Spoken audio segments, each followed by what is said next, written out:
প্রধান উপদেষ্টা ডক্টর মোহাম্মদ ইউনূস আজকে দুপুরে একটা ভাষণ দিয়েছেন, জাতির উদ্দেশ্যে দেওয়া ভাষণ।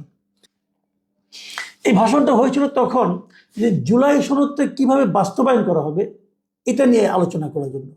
জুলাই সনদ যখন নাকি বাস্তবায়নের জন্য যখন আলী রিয়াজ সাহেবরা তাদের কমিটি মিলে প্রধান উপদেষ্টার কাছে এটা দিলেন, দেওয়ার পর বিএনপির পক্ষ থেকে সরাসরি বলা হলো যে তাদের সঙ্গে প্রতারণা করা হয়েছে, এবং কি প্রতারণা করা হয়েছে সেটাও বিএনপি উল্লেখ করলেন। আবার আরেকটা বিরোধ দেখা গেল যে এর জন্য একটা গণভোট করা হবে, সেই গণভোটটা কবে করা হবে সেটা নিয়ে একটা বিরোধ ছিল। জামাত এবং তার সঙ্গে 8 দল, তারা মিলে 8 জন মিলে বলছিলেন যে এটা করতে হবে নভেম্বর মাসে। তারপর এই গণভোটের উপর ভিত্তি করে যে আইনি ভিত্তি তৈরি হবে তার উপর নির্ভর করে নির্বাচন হবে আগামী ফেব্রুয়ারিতে। এই ছিল জামাতের দাবি। বিএনপির দাবি ছিল যে গণভোট যদি হয় সেটা হবে একেবারে নির্বাচনের দিন। এই ছিল দুই দলের বিরোধ। আবার আরেকটা বিরোধ ছিল, খুব বড় বিরোধ ছিল, সেটা হলো যে 2 কক্ষ বিশিষ্ট সংসদ হবে, তার মধ্যে উচ্চ কক্ষে 100 জন থাকবে। এই 100 জন কিভাবে নির্বাচিত হবে? বিএনপি বলছিল যে নিম্ন পরিষদে যে যারা নির্বাচিত হবেন, যে 300 জন, ওখানে যে আনুপাতিক হার থাকবে সেই আনুপাতিক হারে উচ্চ কক্ষের 100 জন নির্বাচিত হবে। আর জামাত সহ অন্যরা বলছিল এটা হবে সারা দেশে বিভিন্ন পলিটিক্যাল পার্টির যে ভোট প্রাপ্তির হার তার উপর নির্ভর করে সেই আনুপাতিক হারেই এই উচ্চকক্ষ গঠিত হবে। এই ছিল বিরোধটা। এখন এই বিরোধে ডক্টর ইউনূসকে দেখলাম যে উনি প্রথমে এই বিরোধ মেটানোর জন্য পলিটিক্যাল পার্টিগুলোকে বলেন আপনারা 7 দিন সময় দিলাম, 7 দিনের মধ্যে শেষ করেন। পলিটিক্যাল পার্টি বলা বাহুল্য পারে নাই, তারা বসেও নেই একসঙ্গে। তো ডক্টর ইউনূস বলছিল তারপরে তো উনি নিজেই বলে দেবেন, এবং সেইটাই আজকে উনি বলেছেন। উনি যে কথাটা বলেছেন সেটা হলো একটা গণভোট হবে, এবং সেই গণভোট হবে নির্বাচনের দিন, মানে বিএনপি যা চেয়েছিল সেটা নির্বাচনের দিন। আর উচ্চকক্ষের যারা 100 জন নির্বাচিত হবেন তারা হবেন সারা দেশে প্রাপ্ত ভোটের আনুপাতিক হারে, মানে জামাত এবং অন্যান্য ইসলামী দল যে 8টা, সব মিলে যে 8টা দল যা চেয়েছিল সেই অনুপাতে, এবং এনসিপিও এটাই চেয়েছিল যে সারা দেশে আনুপাতিক হারে, মানে বিএনপির যে দাবিটা ছিল এখানে উপেক্ষা করা হলো। অথচ এই চাওয়ার ব্যাপারে বিএনপি কিন্তু সনদে যখন সিগনেচার করে তখন তারা কিন্তু এটার মধ্যে নোট অফ ডিসেন্ট দিয়েছিল, কিন্তু সেই নোট অফ ডিসেন্ট দেওয়ার বিষয়টাও কিন্তু এখন গণভোটে চলে আসতেছে। এই হলো বাস্তবতা। এখন এটা হওয়ার পর কোন দল কি প্রতিক্রিয়া দেখাইছে, আমি যতটুকু দেখেছি কোনো দলই আনুষ্ঠানিকভাবে কোনো প্রতিক্রিয়া দেখায়নি। সবাই বলেছে তারা দলীয়ভাবে বসবেন, বসে আগামীকালকে নাগাদ হয়তো তারা একটা রিয়াকশন দেবেন।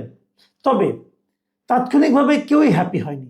জামাত হয়নি, এনসিপিও হয়নি, বিএনপিও হয়নি, কেউ হ্যাপি। সংসদ হবে 2 কক্ষ বিশিষ্ট।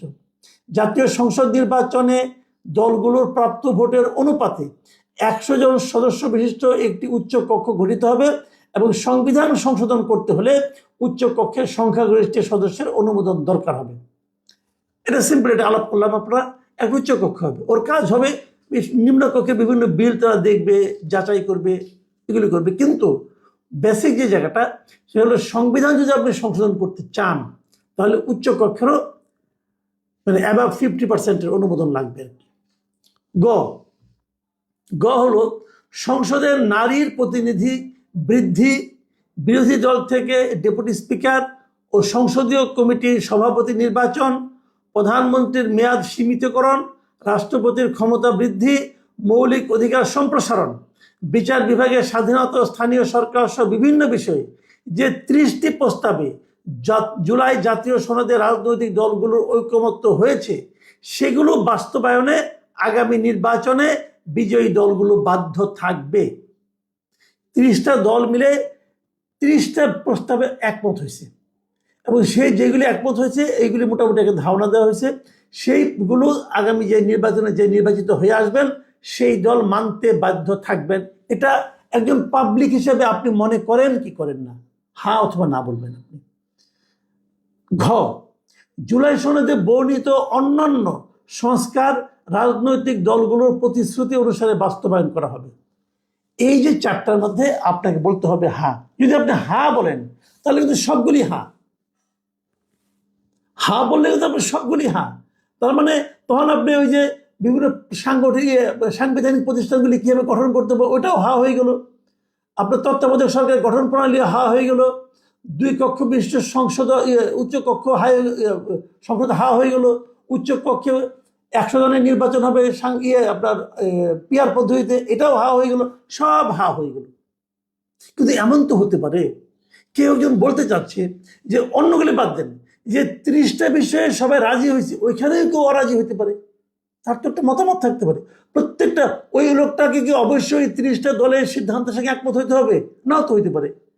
ওই 30টা দলের সিদ্ধান্ত একমত হয় সবাই, তাহলে তার মানে গণভোটের দরকারটা কি? আপনি গণভোট করছেন সেগুলোর ব্যাপারেও জনগণ কি বলছে এটা জানার জন্য।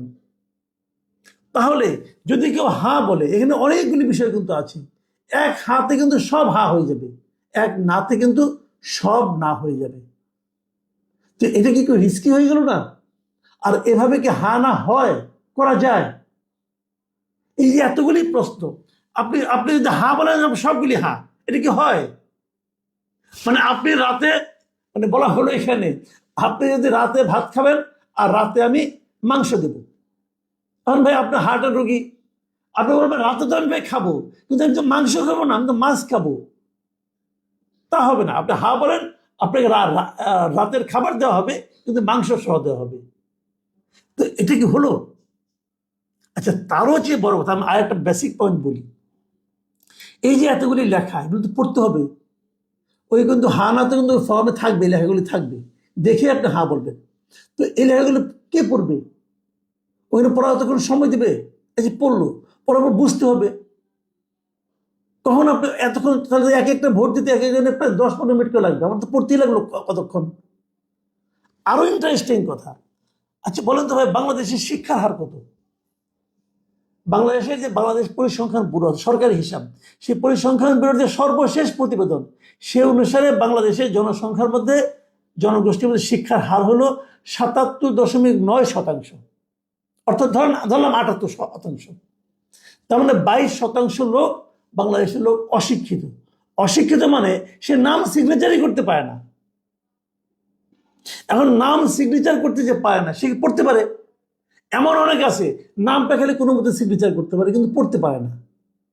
কিন্তু 22% লোক এসে পড়তেও পারে না, নামও সিগনেচার করতে পারে না।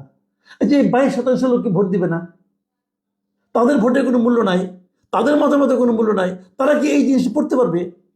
এই যে আপনি একটা হানা করলেন, তারা কি এটা পড়তে পারবে? ভাই, এটা কোন যুক্তিতে করছেন? এইভাবে গণভোট হয়? মানুষকে কেন বোকা বানাচ্ছেন আপনারা? মানুষকে কেন প্রতারণা করছেন? বিএনপি বলেছিল তাদের সঙ্গে প্রতারণা করা, আজকে বিএনপি বলল যে জুলাই সনদে ডক্টর ইউনূস সিগনেচার করেছেন, উনি তো ওনার সেই সিগনেচার, উনি সেটাই লঙ্ঘন করেছেন। এই আওলা কে বাজাইছে? জাতীয় ঐক্যমত্য কমিশন। ঐক্যমত্য কমিশনের প্রধানকে ডক্টর ইউনূস, এবং মূলত ভার্চুয়ালি কাজটা কে করেছেন? ডক্টর আলী রিয়াজ, আমেরিকান নাগরিক, কিন্তু সে এখানে এসে এটা করছিল। তারপরে আবার আমেরিকা চলে গেছিল, আবার শুনতেছে ফিরতেছে, কারণ আজকে প্রজ্ঞাপন দেখলাম উনাকে নাকি উপদেষ্টার পদমর্যাদায় ডক্টর ইউনূসের বিশেষ সহকারী বানানো হয়েছে। মানে উনি যে আওলা লাগাইছেন তার জন্য ওনাকে পুরস্কৃত করা হচ্ছে। তাহলে তো বুঝতে হয় যে ডক্টর ইউনূসে চেয়েছিলেন এরকম একটা আওলা লাগুক। আমি একটা কথা বলি, আমি কিন্তু শুরুতে খুশি হয়েছিলাম একটা কারণে খুশি হয়েছিলাম। কেন? যে বিএনপি এবং জামাত যেরকম মুখোমুখি অবস্থানে আছে, সেখান থেকে একটা মাঝামাঝি অবস্থানে উনি পৌঁছতে পেরেছেন ডক্টর ইউনূস।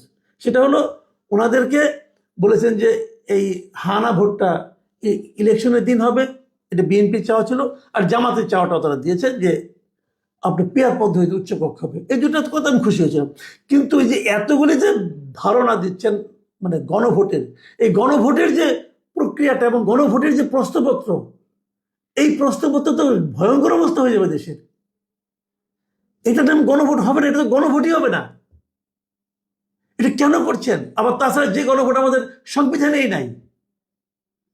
যে জিনিস সংবিধান নাই, সংবিধান পরিবর্তনের জন্য ওই আদেশ হয়, এটা খুবই আনফর্চুনেট, খুব দুঃখজনক।